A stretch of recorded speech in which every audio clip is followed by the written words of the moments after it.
지난주에 이어서 저희가 고린도전서 6장 말씀을 가지고 경건에 대해서 한번 나누려고 합니다.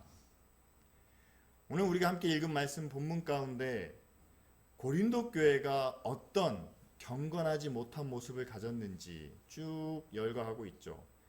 근데 이것을 우리가 한번 요약해 보면 세 가지로 요약이 되는데, 첫째는 음행, 그리고 탐욕, 그리고 거짓된 모습이라고 말할 수 있습니다.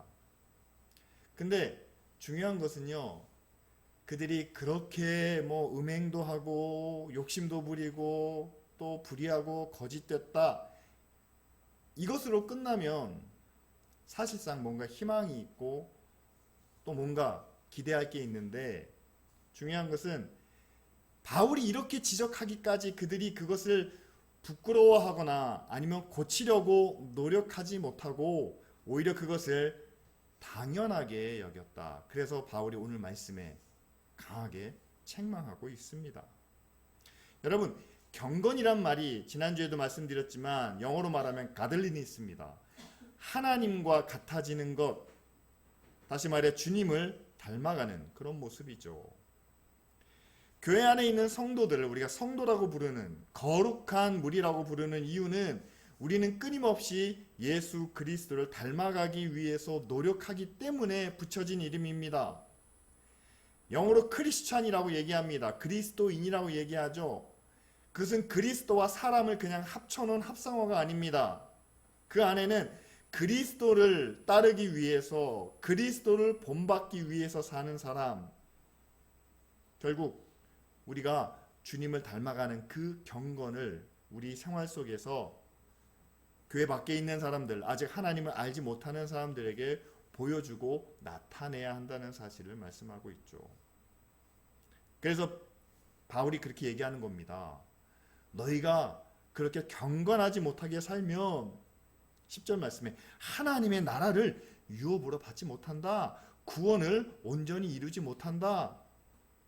왜냐하면 너희가 예수 그리스도의 이름과 성령을 통해서 죄를 씻고 거룩해지고 의롭다 하심을 받았는데, 그렇게 의로워진 너희가 다시 예전의 모습처럼 음행과 탐욕과 거짓을 일삼는다면 하나님의 구원을 의미 없게 만들 뿐만 아니라 어떻게 너희를 통해서 하나님의 나라를 이룰 수 있겠냐, 이렇게 책망하고 있는 거죠. 여러분, 요즘에는요, 남에게 피해를 주지 않으면 그건 죄가 아니라고 생각하는 분들이 있습니다. 그러니까 몰래 음란한 일을 행하는 거죠. 나한테만 하는 거니까 뭐가 문제가 될까요? 다른 사람에게 피해를 주지 않는데 거짓말을 하는 게 뭐가 문제가 되겠습니까? 그래서 하얀 거짓말, 화이트 거짓말도 있다고 그러잖아요. 그런데 여러분, 오늘 19절 말씀에는 그렇지 않습니다. 우리는 하나님이 값주고 사신 몸이다 라고 이렇게 이야기를 합니다. 그러니까 우리의 몸을 예수 그리스도의 십자가의 값으로 사셨다는 말씀이죠. 그렇기 때문에 우리의 몸이 예수 그리스도의 지체가 되었는데, 우리의 몸에 죄를 범하는 것은 바로 예수님의 몸에 죄를 짓는 것과 마찬가지라고 하는 거죠. 더 나아가서는 여러분, 예수님께서 우리에게 뭐라고 말씀하셨습니까? 내가 마지막 날까지 너희와 항상 함께 하리라 라고 약속해 주셨는데, 우리 안에 죄가 있다면, 우리의 몸에 죄를 범한다면 거룩하신 하나님께서 우리와 함께 하실 수 있을까요? 아니죠. 결국 하나님이 우리와 함께 하시지 못하는 하나님의 약속을 파기시키는 그런 결과를 만들어내죠. 두 번째, 탐욕은요, 사실 모든 싸움과 갈등의 원인은 욕심에서 시작합니다. 고린도전서 6장에는 재판에 대한 문제가 나오는데요, 여러분, 재판에 가면 항상 양측의 이해가 서로 충돌하는 상황입니다. 내가 옳다, 네가 잘못됐다, 내가 피해자다, 내가 너한테 입은 피해가 얼마나 큰 줄 아느냐라는 문제를 가지고 재판을 벌입니다. 그런데 교회 안에서도 그런 재판이 있었다는 거예요. 그러니까 바울이 그렇게 얘기합니다. 만약에 교회 안에 그런 재판이 있을 때 너희들이 이렇게 싸우지 말고 차라리 너희가 불의를 당해라 라고 말하는 거죠. 차라리 너희가 속아주는 게 낫지 않느냐. 자기가 옳다고, 자기는 속지 않겠다고, 그래서 자기 욕심을 채우기보다는 차라리 상대로부터 불의를 당하거나 속는 것이 낫다라고 하면서 인간의 욕심을, 탐욕을 책망하고 있습니다. 마지막으로는 거짓이죠. 여러분, 거짓말 한번 하는 거 우리는 가볍게 생각합니다. 그런데요, 거짓 그 자체가 아니고 거짓이 항상 그 뒤에 불의한 일을 만들어낸다는 사실이죠. 만약에 우리 안에 불의한 것이 있다면 그것으로 끝나지 않습니다. 나의 불의한 모습을 누구에게 밝히기를, 드러나기를 두려워해서 우리는 항상 그것을 거짓으로 위장을 하죠. 거짓으로 덮습니다. 한 번 그렇게 끝나면 글쎄요, 그것도 문제겠지만 그러나 그것이 한 번으로 끝나지 않습니다. 들키지 않으면 되니까, 아무도 모르면 되니까 불의한 일이, 부패한 일들이 계속해서 반복이 된다는 사실이죠. 여러분 한번 그렇게 생각해 보십시오. 여러분들에게 자녀가 있다면, 여러분들이 사랑하는 누군가가 있다면 내가 저 사람에게만큼은, 내 자녀에게만큼은 절대로 거짓말을 하지 않겠다. 절대 내가 거짓을 말하지 않겠다 라고 결심해 보십시오. 결단해 보십시오. 이건 너무나도 당연한 겁니다. 세상에 어느 부모가 자녀에게 거짓을 말하고 싶겠습니까? 그런데 한번 생각해 보십시오. 내가 절대로 자녀들에게는 거짓말을 하지 않겠다라는 그 부모님은요, 살면서 그것이 가정에서든 또한 직장에서든 누구를 만나든 간에 뭔가 세상 속에서 잘못된 일을, 옳지 않은 것을 하려다가도 그것이 내 자녀의 눈에 아니면 누군가에게 드러나고 밝혀지는 것이 두렵고 부끄러워서 그 불의를 행하지 않는다는 사실이죠. 여러분, 교회가 지금 사회로부터 많은 비난과 비판을 받고 있습니다. 그런데 교회가 우리는 그렇지 않다라고 이야기를 합니다. 왜냐하면 우리는 우리 안에 있는 것을 자꾸만 덮고 있기 때문에 그렇습니다. 우리도 사람인데 여러분 부족한 것이 없겠습니까? 우리도 사람이기 때문에 잘못한 것도 있고 실수도 있고 불의한 점도 있고 세상 사람들이 보기에 왜 교회가 저러는지 손가락질 당할 만한 일도 있다라는 사실이죠. 그런데 우리는 그것을 인정하지 않습니다. 저 사람들에게 덮으면, 감추면 없어질 것으로 이야기합니다. 여러분, 그렇게 거짓이 불의를 키우고 있다는 사실이죠. 교회만이 아닙니다. 우리 사회가 그렇습니다. 기업도 그렇습니다. 정부도 마찬가지입니다. 눈에 뻔히 보이는데도 재판에서 이기면 우리가 옳다라고 얘기합니다. 그것이 기사로 드러나지 않으면 문제가 없다라고 말합니다. 그러면서 거짓은 거짓을, 또한 거짓은 불의를 계속해서 만들어가고 있다는 거죠. 고린도 교회 안에 있는 이 세 가지를 바울이 지적합니다. 음행과 탐욕과 거짓. 이러한 것들을, 이렇게 경건하지 못한 것들을 행하면 그들이 하나님의 나라를 유업으로 받을 수 없다. 구원을 이룰 수 없다라고 책망하시는데, 먼저는 그것보다는 조금 더 온건한 조언을 그들에게 주고 있습니다. 그것은 바로 세상의 모든 것이 가하나 그것이 우리에게 유익한 것은 아니다 라고 말씀하시는 거죠. 여러분, 하나님이 세상을 우리에게 주셨습니다. 아담과 하와에게 에덴 동산을 주신 것처럼 하나님이 우리에게 이 세상을 다 허락해 주셨다는 거죠. 따라서 우리는 세상에서 모든 것이 가능합니다. 세상을 향한 욕망이나 탐욕이나 심지어는 불의한 것까지 가능하다는 거죠. 가능은 합니다. 그러나 거기에 덧붙여지는 말씀이 있죠. 가능은 하지만 그러나 그것이 다 우리에게 유익한 것은 아니다. 여러분, 어린 아이가 자랄 때 그 주변에 있는 모든 것이 다 부모의 것이기 때문에 아이가 다 가질 수 있습니다. 심지어는 다 만질 수도 있고요. 다 먹을 수도 있고 다 놀 수가 있습니다. 아이들에게 모든 것이 다 장난감이죠. 그런데 아이가 어리면 어릴수록 부모가 많은 제한을 가합니다. 왜 그럴까요? 아이가 만약에 숟가락이나 젓가락을 갖고 놀 때 부모가 숟가락이나 젓가락이 아까워서 못하도록 하는 게 아니지 않습니까?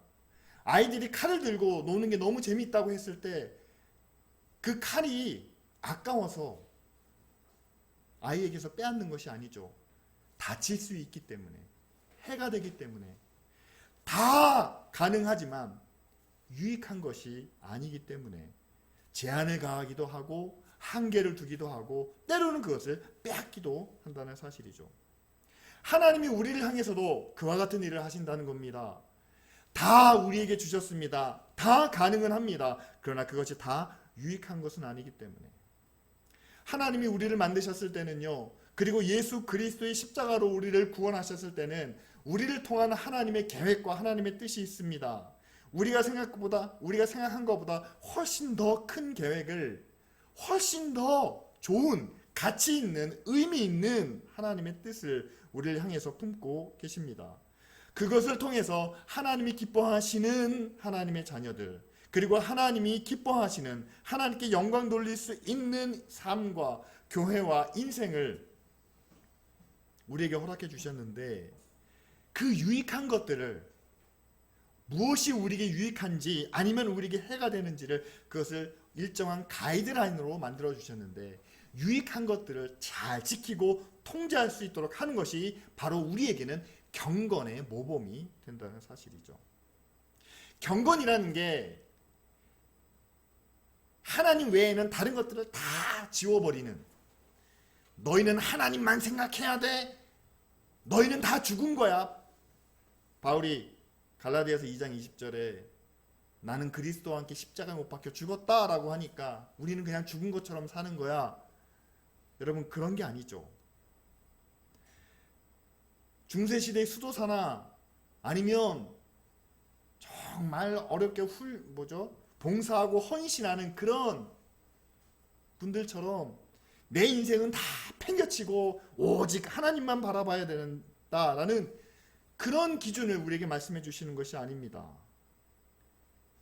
우리가 구원받은 하나님의 자녀, 그리고 영원히 하나님과 함께 천국의 영광을, 천국의 기쁨을 누리기 위해서 이 땅에서 우리에게 유익하고 우리에게 도움이 되는 것은 허락해 주시지만, 그러나 그 길을 걸어가는 데 있어서 만약에 우리에게 걸림돌이 되고 우리에게 해가 되고 뭔가 우리에게 상처를 입힐 수 있는 것들은 하나님이 제한하시는, 통제하시는, 그것이 바로 우리에게 주신 경건이라면 여러분, 그것은 우리 모두에게 적용되어야 한다는 사실이죠.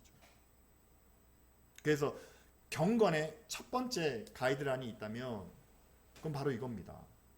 여러분, 하나님은 우리를 구원해 주셔서 우리를 천국으로 인도해 주기를 원하신다는 사실이죠. 그렇습니다. 여러분, 예수 그리스도를 믿고 하나님의 자녀가 되었으면 그 순간 뿅 하고 우리가 천국에 가는 게 아니잖아요. 구원을 이루라고 말씀하십니다. 우리는 언젠간 천국에 가는데 이 땅에서도 그 천국을 바라보며 소망하며 살라고 말씀하십니다. 그것은 뭘 의미하는 건가요? 자, 하나님의 자녀가 됐는데 이제 우리가 천국을 소망 가운데 품고 살아가야 되는데, 그런데 그 천국을 소망 가운데 품고 있다 보니까 세상만으로 사는 것이 아니라 이제는 하나님의 나라를, 하나님의 뜻을 바라보며 사는 삶으로 변화가 되는 것 아니겠습니까? 다시 말하면 우리의 몸은, 우리의 발은 이 땅에 있지만 우리의 마음은 하나님의 나라와 하나님의 의와 하나님의 사랑을 생각하며 사는 삶이 되어야 한다는 거죠. 그런데 앞에서 말한 욕심과 거짓과 음행과 탐욕은 천국을 향하는 우리의 마음과 생각을, 하늘을 향해서 나아가기 위해서 우리가 의로워야 되고 우리가 선해야 되는데, 남들 앞에 거짓을 말하면 안 되는데, 여러분, 여러분들이 갖고 있는 탐심과 음욕을 많은 사람들에게 거짓없이 말할 수 있겠습니까? 아니라는 거죠. 그래서 바울이 말하는 건 그겁니다. 세상에 사는 사람 누구도 욕망과 탐심과 거짓으로부터 100% 자유로운 사람은 아무도 없습니다.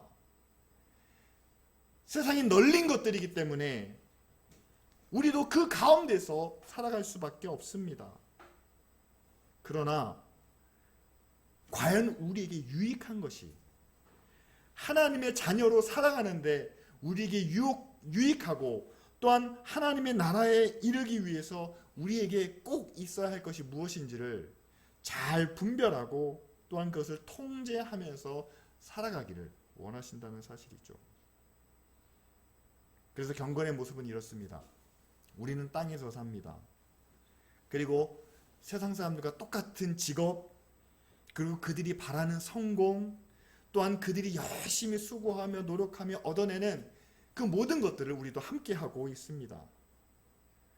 그런데 우리는 그것보다 한 가지를 더 생각합니다. 바로 우리가 받은 하나님의 구원이죠. 그리고 하나님께서 약속해 주신 천국의 소망입니다. 모든 것이 다 세상 사람들과 똑같지만 그러나 우리에게 주신 하나님의 구원과 천국을 생각하며 이것이 하나님의 나라에, 이것이 구원과 천국에 유익한지 아닌지를 판단하면서 살아가는 것이 경건의 모습이라는 거죠. 여러분, 교회 안에만 있다고 경건한 것은 아닙니다. 목사라고 해서 하나님의 일을 하니까 경건하다? 저도 양심에 찔립니다. 착각이에요. 종교적인 색깔을 갖고 있는 게 경건의 기준은 되지 않습니다.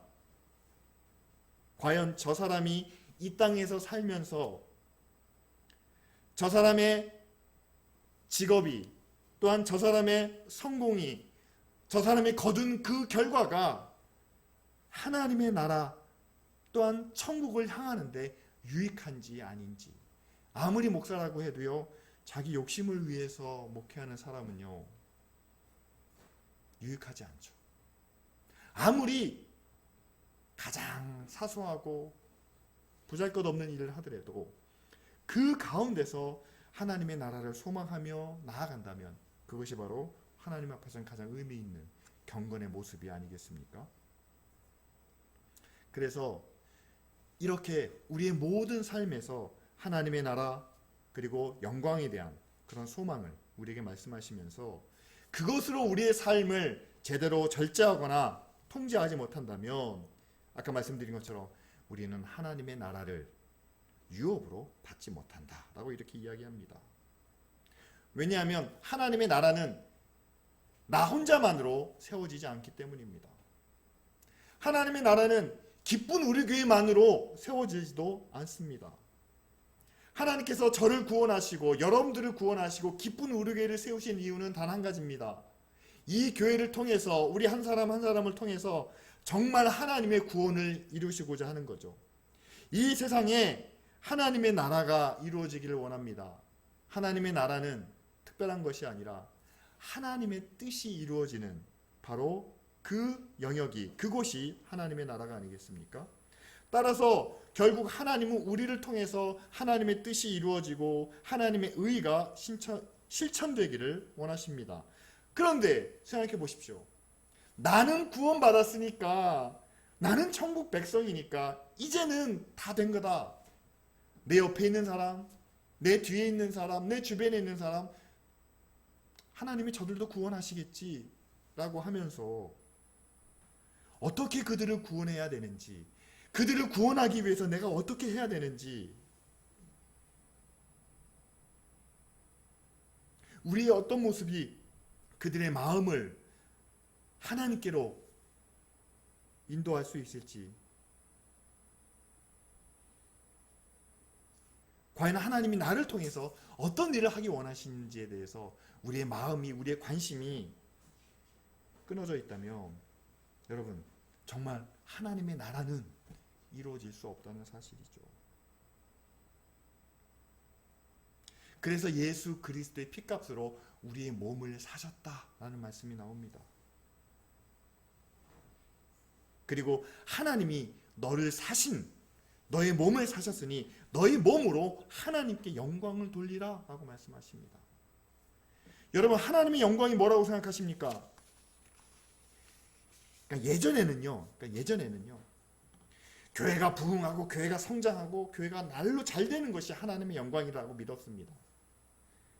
그때는 그랬어요. 정말 그랬습니다. 그런데 지금은요, 교회가 잘 되고 부흥하고 성장하고 잘 이렇게 뭔가 외형적으로 커지면 예전같이 생각하지 않습니다. 지금은요, 주변에서 교회를 손가락질합니다. 왜냐하면 거기에서 오는 불편함이 있고 거기서 오는 자기가 당하는 피해가 있기 때문에 그것을 가지고 사람들이 비난하고 손가락질한다는 사실이죠.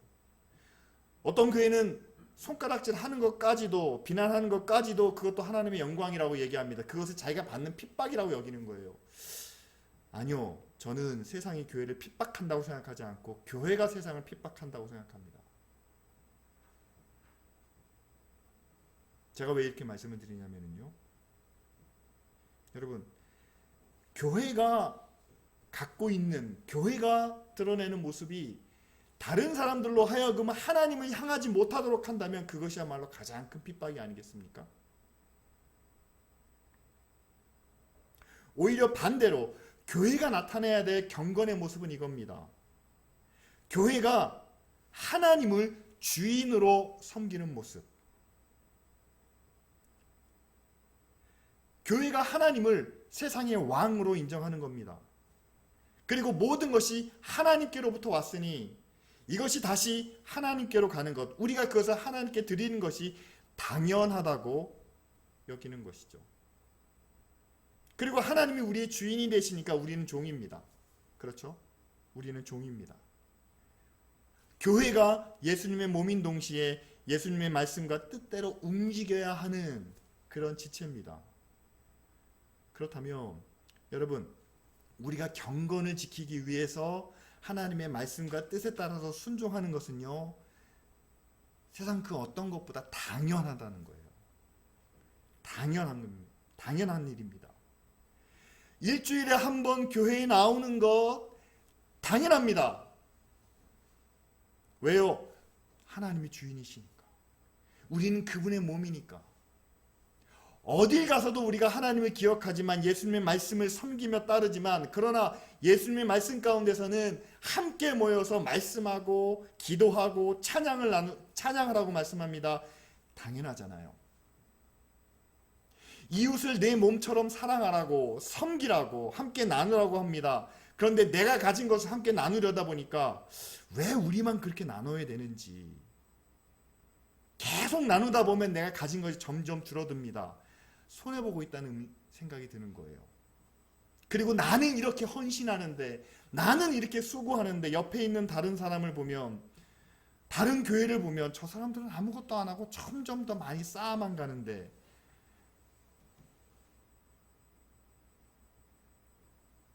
거기다가 내가 이만큼 했으니까 하나님이 이만큼 채워주시겠지라는 공로의식까지 생기게 됩니다. 여러분, 경건한 사람 가운데 내가 하나님께 드린다, 아니면 나는 이렇게 해서 지금까지 많은 고난, 손해를 경험해 왔다, 그리고 내가 이렇게 했으니까 하나님도 이만큼 갚아주실 거다라고 생각한다면, 여러분, 가장 중요한 것, 우리가 하나님을 인정하는, 하나님을 나의 왕으로, 하나님을 나의 주인으로 인정하는 것부터 조금의 모순이 있다는 사실이죠. 세 번째는요, 아까도 말씀드렸지만 경건한 모습, 거룩한 모습은 우리가 세상으로부터 떠나야 얻어질 수 있다고 생각하는데 아닙니다. 하나님을 우리의 왕으로 인정하면서 사는 것은요, 우리의 삶의 현장, 현실 속에서 가능하다는 얘기죠. 그리고 마지막으로 여러분, 우리는 결국 경건한 삶을 통해서 천국에 가는 것이 목적이 아니냐. 그러니까 마지막 죽기 전에 경건한 모습을 가지면 마지막 한 방을 기대하는 거죠. 죽기 전에 경건하면 그 전까지는 모든 것이 가하니까 가능한 것을 구하며 찾으며 살다가 마지막 모습을 경건하게 끝맺으면 하나님께서 인정해 주시지 않겠느냐. 예. 우리가 갖고 있는 어떤 종교적인 그런 지식과 그런 종교적인 원칙에 의지해가지고 이런 사실은 말도 안 되는, 성경에서는 우리에게 가르치지도 않는 그런 내용들을 우리가 함께 나누고 있다는 사실이에요. 이게 원래의 모습에서 벗어난 그런 경건의 내용들입니다. 그렇다면 정말 가장 본질적이고 가장 현실적인 그런 경건의 모습은요, 보통 어느 집에 가면 그런 구절이 적혀져 있습니다. 하나님은 이 가정의 주인이십니다. 아니면 어느 가게를 가보면 하나님은 이곳의 주인이십니다 라는 그런 구절이 적혀져 있어요. 단순한 내용이지만 여러분, 우리가 경건을 지키는 데 있어서 가장 중요한, 가장 핵심적인 내용을 품고 있습니다. 첫째는 하나님이 이곳에 함께 하시고, 또한 하나님이 이곳에 주인의 역할을 하신다라는 거죠. 가정의 주인이 되시기 때문에 이 가정에서 함께 이야기하고 함께 결정하고 선택하는 일은 하나님이 그곳에 함께 하시고 하나님이 그곳에 일정 부분을 주장하신다는 거예요. 여러분들 가정에서 가장 발언권이 센 분이 누굽니까? 라고 한다면요, 뭐 아버지가 되시든지 어머니가 되시든지 누구 한 분이 계실 거예요. 근데 그것을 우리가 주인이라고까지 얘기하지 않습니다. 우리가 가장이라고 얘기를 하죠.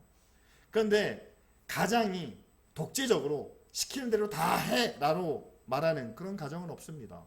그러나 가장의 역할이 가장 중요하고 가장의 뜻이 가장 많이 영향을 주는 거죠.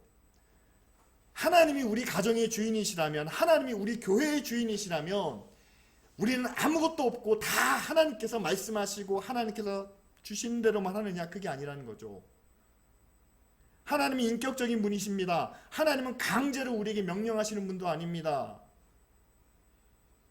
하나님이 이 교회의 주인이시라면 먼저 하나님은 우리의 모든 것을 다 들으시고 난 후에 그 위에 하나님의 뜻을, 그리고 하나님이 기뻐하시는 일들을 우리에게 말씀해 주셔서 이제 우리가 그 하나님의 뜻을 받아들여 우리가 원하는 것 위에 하나님의 뜻이 이루어질 수 있도록 하신다는 사실이죠. 직장에서는요, 하나님이 여러분들의 동료가 되실 수 있습니다. 하나님이 여러분들의 팀을 이끌어주는 팀장이 될 수도 있습니다. 하나님이 직장에서의 일에서도 함께 하십니다. 바로 하나님을 가까이에 모시는 것이 우리의 경건의 가장 큰 목표고, 또한 경건을 이루는 길이라는 사실이죠. 이렇게 본다면요, 여러분, 경건은 하나님을 위한 것이 아니라 나를 위한 것이랍니다.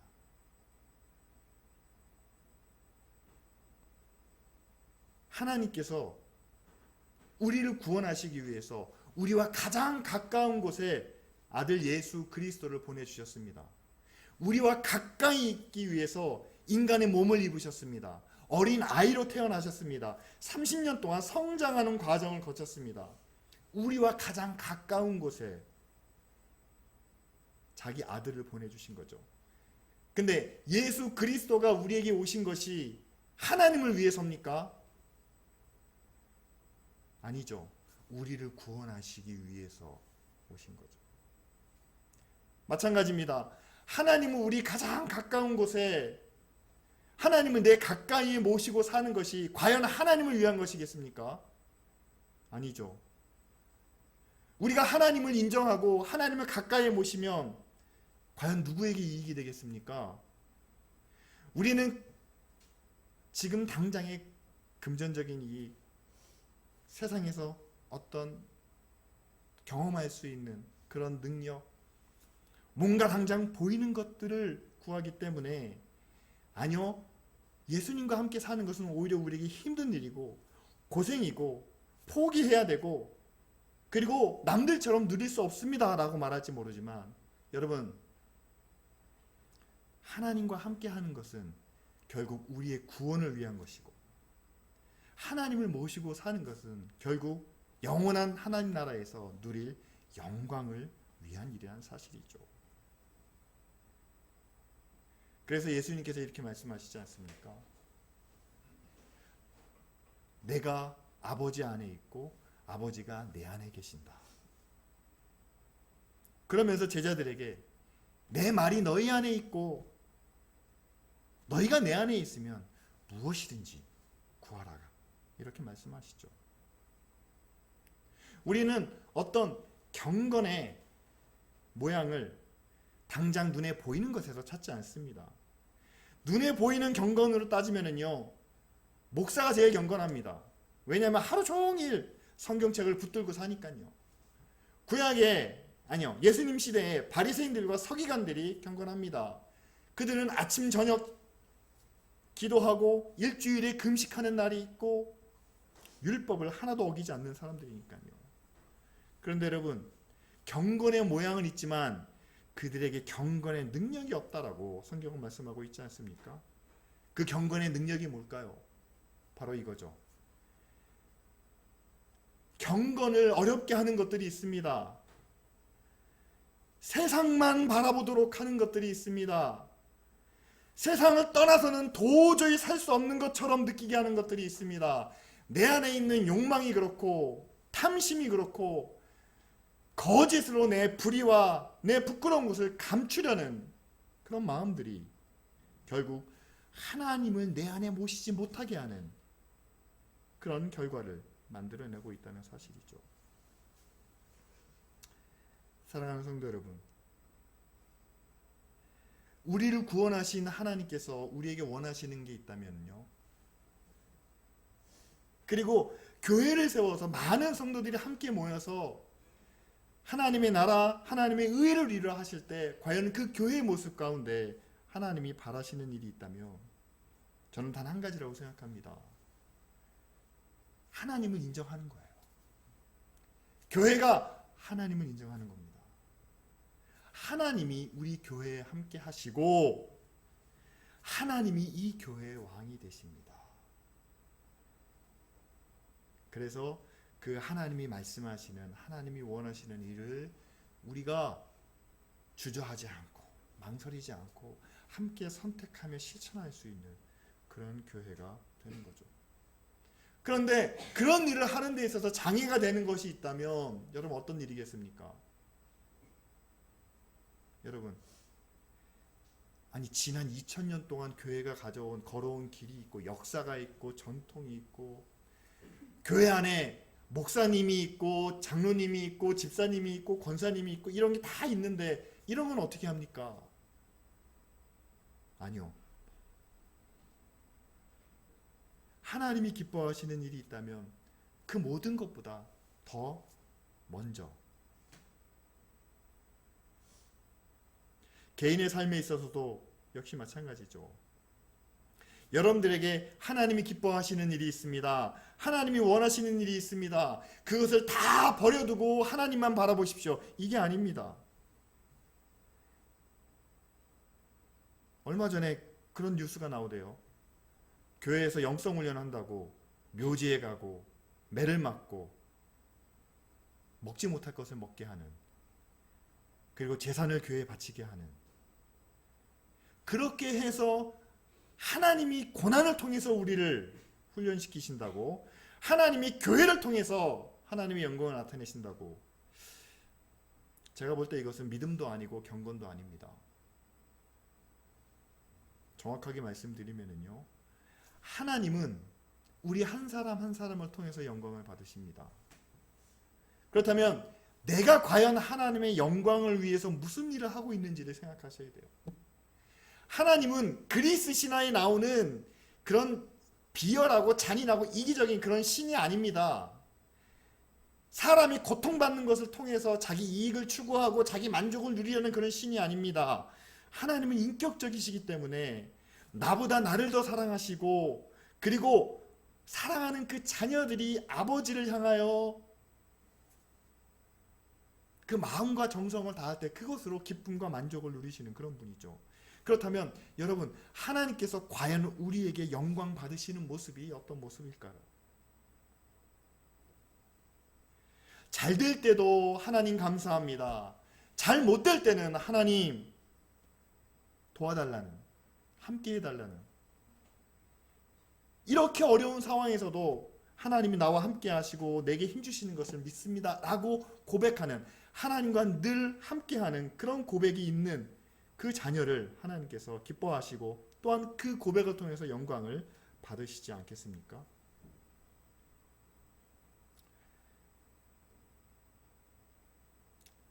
여러분, 우리가 종교적인 모습을 통해서 경건을 구하기보다는요, 하나님께서 우리를 구원하신 그 목적을 생각하며 어떻게 해야 하나님의 나라가, 그리고 하나님의 이름이 이 땅에서 영광을 받을 수 있을지, 바로 우리가 하나님을 왕으로 주인으로 섬기는 그런 경건한 모습을 통해서 하나님은 자신을 드러내신다는 사실입니다.